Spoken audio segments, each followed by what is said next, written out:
नमस्कार दोस्तों। आज मैं आपको बुधवार की व्रत कथा सुनाने जा रही हूँ। ये कथा बहुत ही मंगलदायक कथा है जो कि बुद्धि और धैर्य की कथा है। तो चलिए कथा प्रारंभ करते हैं।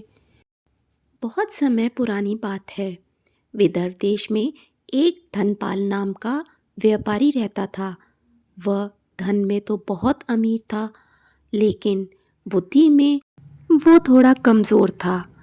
आज जो करता वो कल भूल जाता था और उसको ना ही इतना विवेक था कि कैसे हर काम को करना है।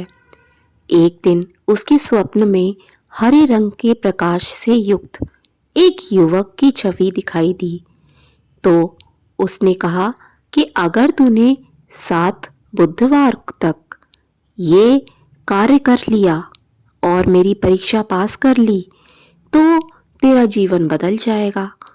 अब जब उसकी नींद खुली तो उसके समझ में नहीं आया कि ये हरे प्रकाश का व्यक्ति कौन था। तो उसने एक ब्राह्मण से पूछा जो कि काफ़ी बुद्धिमान था। तो उसने उसे बताया कि ये तो स्वयं बुद्धदेव थे जो तुम्हारे स्वप्न में आकर तुमसे बुधवार व्रत करवाना चाहते हैं और परीक्षा भी लेना चाहते हैं। ये व्रत सिर्फ एक उपवास नहीं बल्कि धैर्य और बुद्धि की परीक्षा है। तब पहला बुधवार आया तो उस युवक ने पहला व्रत रखा और उसका एक पुराना शत्रु आया और उसे ललकारने लगा कि यदि आज तूने इस बात पर फैसला नहीं किया कि तेरा जो धन है वो मेरा है या नहीं, तो तुझे बड़ा नुकसान उठाना पड़ेगा। तो उसने इस बात को टाल दिया और क्रोध भी नहीं किया। उसने उस बात को बड़े बुद्धि से बिना क्रोध करे सुलझा लिया। तो फिर उसके स्वप्न में वही बुद्धदेव हरे प्रकाश से युक्त आए और कहा कि तूने पहली परीक्षा पास कर ली। फिर दूसरा बुधवार आया और फिर तीसरा। ऐसे ही हर बुधवार को उसके सामने कोई ना कोई लालच या झूठ से भरी हुई चीज़ें सामने आती थीं जो कि उसका मन डगमगाती थी। लेकिन वो अपनी व्रत पर और अपने कर्म पर टिका रहता। वो बिना किसी लोभ लालच के व्रत करता जा रहा था। जब 7 बुधवार पूरे हो गए तब उसे भगवान बुद्ध ने दर्शन दिए और कहा कि आज तुझे धन नहीं बल्कि धन से कहीं अधिक बलवान बुद्धि मिली है।